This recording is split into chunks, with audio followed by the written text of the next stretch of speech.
अगर फ्रेंड्स आपने मुझे अभी तक अनअकैडमी के लर्निंग ऐप पर फॉलो नहीं किया है तो प्लीज़ फॉलो कर लीजिएगा, क्योंकि दोस्तों आपको यहाँ पर मिल जाते हैं मेरे सारे कोर्स यूपी टेट और सी टेट से संबंधित। इसका लिंक आपको नीचे वीडियो के डिस्क्रिप्शन बॉक्स में मिल जाएगा, वहाँ से जाकर फॉलो कर लीजिएगा। फ्रेंड्स आज की वीडियो है हमारी EVS पेडागोजी, जो कि आपके लिए टेट के एग्ज़ाम के लिए काफ़ी इंपॉर्टेंट रोल प्ले करेगी और सी टेट के लिए तो इम्पोर्टेंट है ही। तो यहाँ पर देख लेते हैं 30 क्वेश्चन होंगे और 30 के 30 क्वेश्चन काफ़ी इम्पोर्टेंट हैं और इसमें थोड़ा लेवल हाई अप कर दिया गया है, अप कर दिया गया है। तो दोस्तों आपको प्रैक्टिस सेट करना है ये, और आपको 30 में से कितने मार्क्स आपके आए ये भी मेंशन करना है। पहला क्वेश्चन आपका होगा, निम्नलिखित में से कौन सा अमीनो अम्ल शरीर में कार्बोहाइड्रेट से संश्लेषित किया जा सकता है? तो आपके ऑप्शन है लाइसिन, वेलाइन, ल्यूसिन, एलानाइन। तो यहाँ पर देखिए जो फोर्थ ऑप्शन होगा वही आंसर आपका हो जाएगा। जिन लोगों का आता होगा उन्होंने पहला ऑप्शन का जो पहला क्वेश्चन है उसका आंसर दिया होगा 4, बिल्कुल सही हो जाएगा। क्वेश्चन नंबर सेकंड आपका क्या होगा, निम्नलिखित में से कौन से खाद्य पदार्थ हमारी हड्डियों और दांतों के निर्माण में सहायक होते हैं, ये सहायता करते हैं? यह क्वेश्चन है फ्रेंड्स। निम्नलिखित में से कौन से खाद्य पदार्थ हमारी हड्डियों और दांतों के निर्माण में सहायता करते हैं? तो मैं सही आंसर आपको बता देता हूं दोस्तों, इसका सेकंड हो जाएगा दूध, अंडे की दर्जी, इसको बोलते हैं जर्दी, और मछली। ठीक है, यानी कि आंसर आपका होगा बी, सेकंड ऑप्शन। निम्नलिखित में से कौन सी स्थितियां बच्चों में रिकेट्स और वयस्कों में ओस्टोमेलसिया का कारण बनती है? तो काफ़ी क्वेश्चन अच्छा है, लेवल थोड़ा अप है इसका, कोई दिक्कत नहीं है। चाहे आपसे दोस्तों 30 में से आपके 20 नंबर भी आए तो बहुत ज़्यादा बेस्ट होगा। इसका आंसर होगा दोस्तों आपका पहला ऑप्शन, विटामिन डी का कम सेवन। क्वेश्चन नंबर 4 होगा आपका, हाथियों के संबंध में निम्नलिखित कथन पढ़ने हैं आपको।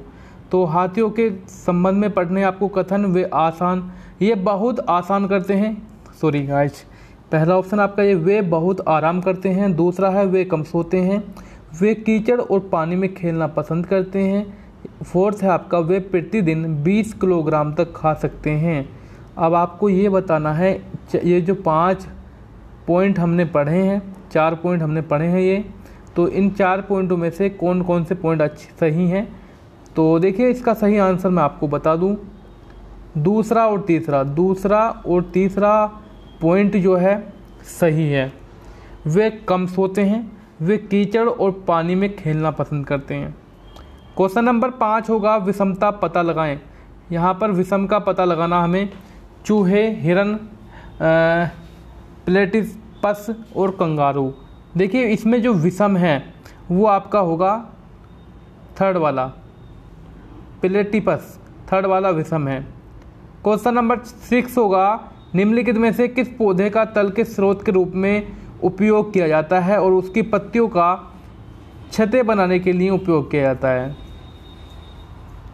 तो देखिए ये जो आपको सीधा पता है नारियल का होगा यहाँ पर, सेकंड ऑप्शन नारियल।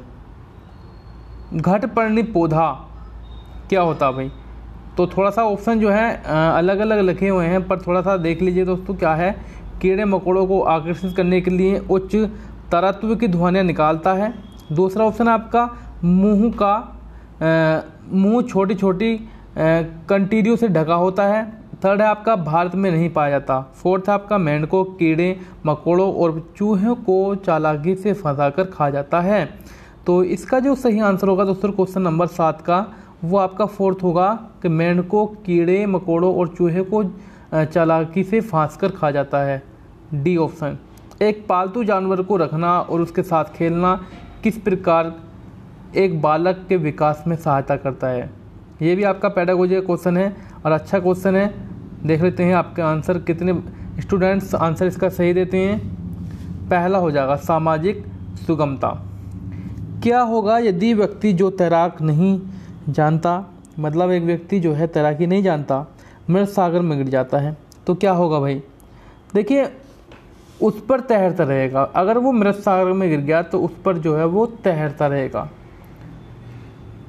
क्वेश्चन नंबर 10 होगा अपना, घड़सीसर क्या प्रसिद्ध है? घड़सीसर क्या प्रसिद्ध है? ये होगा दोस्तों अपनी झीलों के लिए प्रसिद्ध है। ये क्यों प्रसिद्ध है भाई? अपनी झीलों के लिए प्रसिद्ध है। ये प्राकृतिक आपदा से प्रभावित होने के बाद एक देश से दूसरे देश में प्रवेश करने वाले लोगों का मामला क्या है? इनका जो मामला है सीधा ही है दोस्तों, पहला ऑप्शन अप्रवासन, यानी कि पहला ऑप्शन। क्वेश्चन नंबर 12, निम्नलिखित आम में से किस विकृति में बच्चा अन्य लोगों के साथ संवाद और बातचीत करने में असमर्थ होगा?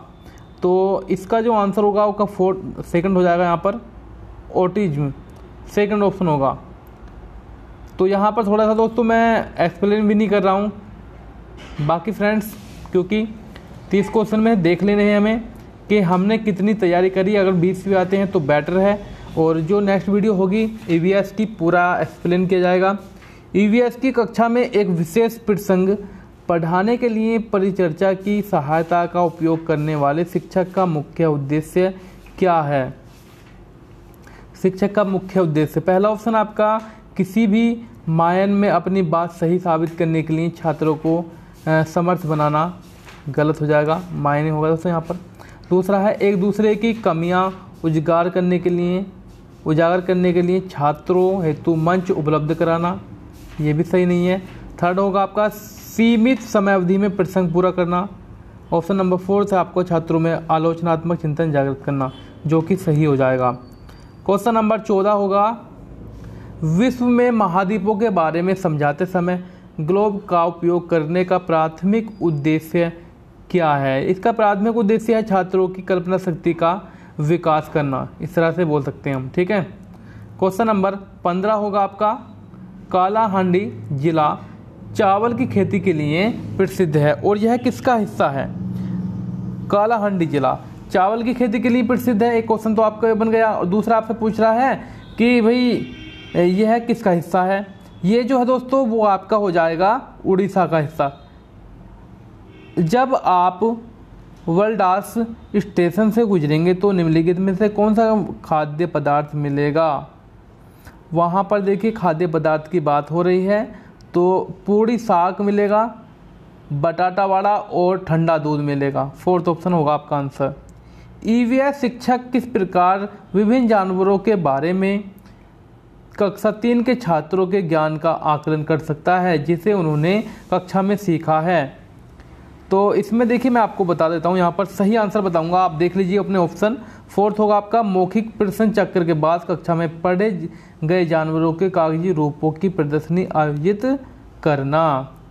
बाघों की सही विशेषता चुननी है आपको, इसमें से देखिए बाघों की सही विशेषता आपको चुननी है। पहला ऑप्शन आपका बाघ के कान सभी आवाज़ों को ग्रहण करने के लिए विभिन्न दिशाओं में घूम जाते हैं। सेकंड है आपका बाघ रात्रि के समय बिल्कुल भी नहीं देख पाता। बाघ मौके के अनुसार विभिन्न प्रकार की आवाज़ पैदा करता है। बाघ के गर्राने की आवाज़ केवल 500 मीटर तक सुनाई देती है। तो इसमें से आपको देख लेना भाई सही विशेषताएं चुननी है आपको। क्वेश्चन नंबर आपका दोस्तों ये हो जाएगा 18। तो सेकंड आंसर होगा इसका दोस्तों सेकंड, ए और सी जो है सही है, बाकी गलत है। ए और सी सही है, ठीक है, ए और सी। क्वेश्चन नंबर 19 होगा आपका घटपर्णी पादपों का एक ऐसा विशिष्ट प्रकार है जो चूहों, मेंढकों और कीड़ों मकोड़ों का शिकार करते हैं। इस पादप से एक विशेष गंध निकलती है जो इन जीवों को अपनी ओर आकर्षित करते हैं। हमारे देश में ये पादप कहाँ पाए जाते हैं? यहाँ पर कहाँ पर पाए जाते हैं भाई? ये देखिए मेघालय में पाए जाते हैं। और ये क्वेश्चन आपका इम्पोर्टेंट है, वेरी मोस्ट क्वेश्चन आप इस पर लिख दीजिएगा। 20 नंबर है निम्नलिखित में से जानवरों की वह सूची चुनिए जो हमारे घरों में रहते हैं। तो भाई इनका तो कोई भी कर सकता है, चलिएगा, सिंपल क्वेश्चन है। पहला हो जाएगा मकड़ी, चूहा, कोकरेच, छिपकली। 21 नंबर है आपका निम्नलिखित में से उसे चुनिए जो अपनी मादा की पहचान उसकी गंध के से कई किलोमीटर की दूरी से ही कर लेता है, ठीक है। तो देखिए ये जो है आपका वो होगा रेशम का कीड़ा, जो है अपनी मादा की पहचान कई किलोमीटर दूर से ही उसकी गंध से पहचान कर लेता है। प्रत्येक समुच्चय के पदों का अध्ययन कीजिए और विषम समुच्चय को पहचानना आपको इसमें से। तो देखिए जो यहाँ पर होगा पौधा, वनस्पति, छाछ। छाछ क्या है भाई? छाछ को हम पीते हैं, लेकिन दोस्तों ये अलग होगा अपना, ठीक है, यानी कि फोर्थ ऑप्शन। भारत के नक्शे में दिल्ली के संदर्भ में झारखंड और राजस्थान क्रम से किस दिशा में आते हैं? ये देखिए आपके आते हैं पूर्व और पश्चिम में, पूर्व और पश्चिम में आते हैं। पेट्रोलियम से प्राप्त उत्पादकों के समूह को चुनिए। दोस्तों वीडियो को लाइक कीजिए, ज़्यादा से ज़्यादा शेयर करना बिल्कुल ना भूलें। सेकंड ऑप्शन होगा आपका मोम, कोलतार, ग्रीस। और जो लोग नए हैं प्लीज़ दोस्तों चैनल को सब्सक्राइब कीजिए। देखिए क्वेश्चन आपका 25 नंबर वेरी मोस्ट क्वेश्चन होगा आपका, वेरी मोस्ट। आप इस पर टाइप कीजिए कि जैसलमेर के राजा घरसी ने 650 वर्ष पूर्व घरसी सर नामक तालाब बनवाया। यह किलोमीटर क्षेत्र में फैला था और इसे इस प्रकार बनाया गया कि वर्षा का एकत्रित जल पूरे वर्ष तक उपयोग किया जा सकता था। घरसी सर आजकल उपयोग नहीं किया जा रहा है, परंतु इस संरचना को देखा जा सकता है। इस संरचना को कहाँ पर देखा जा सकता है? राजस्थान में देखा जा सकता है। कहाँ पर? राजस्थान में। मधुमक्खियों के संदर्भ में सही कथन आपको चुनना है। तो मधुमक्खियों के संदर्भ में हम सही कथन क्या चुनने वाले हैं यहाँ पर? देखिए रानी मक्खी अंडे नहीं देती, गलत हो जाएगा। किसी छत्ते में मादाओं की अपेक्षा नर अधिक होते हैं, ये भी गलत हो जाएगा। काम करने वाली मक्खियाँ दिन भर काम करती हैं, वेरी गुड दोस्तों, ये आंसर होगा थर्ड वाला आपका। बाकी जो है गलत हो जाएंगे। हमारे देश में भोजन के लिए बंद गोभी तथा मटर दिनों दिन बढ़ती जा रही है। यह हमारे देश में किस देश से लाए गए थे? इस पर भी आप वेरी मोस्ट इम्पोर्टेंट क्वेश्चन लिख दीजिएगा। ये देखिए लाया गया था यूरोप से। कहाँ से भाई? यूरोप से। बंद गोभी और मटर कहाँ से लाए गए थे? यूरोप से लाए गए थे हमारे देश में। उसे चुनिए जो दूसरों से भिन्न है। Question number 28। तो कोयला जो है दूसरों से भिन्न है। एलपीजी भी, डीजल भी, पेट्रोल भी क्या है? तरल पदार्थ है। आज हम मिर्च के बिना भोजन के बारे में सोच नहीं सकते। हमारे देश में व्यापारी मिर्च को जिस देश से लाए थे उसका नाम क्या है? अब ये भी आपको बताना, देखिए मिर्च जो है हमारे देश में कहाँ से आई थी, व्यापारी उसको किस देश से लेकर आए थे भाई? मिर्च जो है दोस्तों ये आई थी अपनी दक्षिण अमेरिका से, दक्षिणी अमेरिका से आई थी अपने देश में। क्वेश्चन नंबर आपका 30 होगा। घास भूमि क्षेत्र में पारितंत्र की खाद्य श्रृंखला में सबसे उच्च स्तर के उपभोक्ता होते हैं। सबसे उच्च स्तर के जो उपभोक्ता होते हैं वो मांसाहारी होते हैं और इसके बारे में मैं कई बार पढ़ा चुका हूँ, प्रैक्टिस सेट में भी आपका कई बार आया है। और साथियों 30 में से आपका कितना मार्क्स रहा ये बताना बिल्कुल ना भूलें। वीडियो अच्छी लगी हो तो लाइक कीजिए, शेयर कीजिए ज़्यादा से ज़्यादा। Thank you guys, thanks for watching.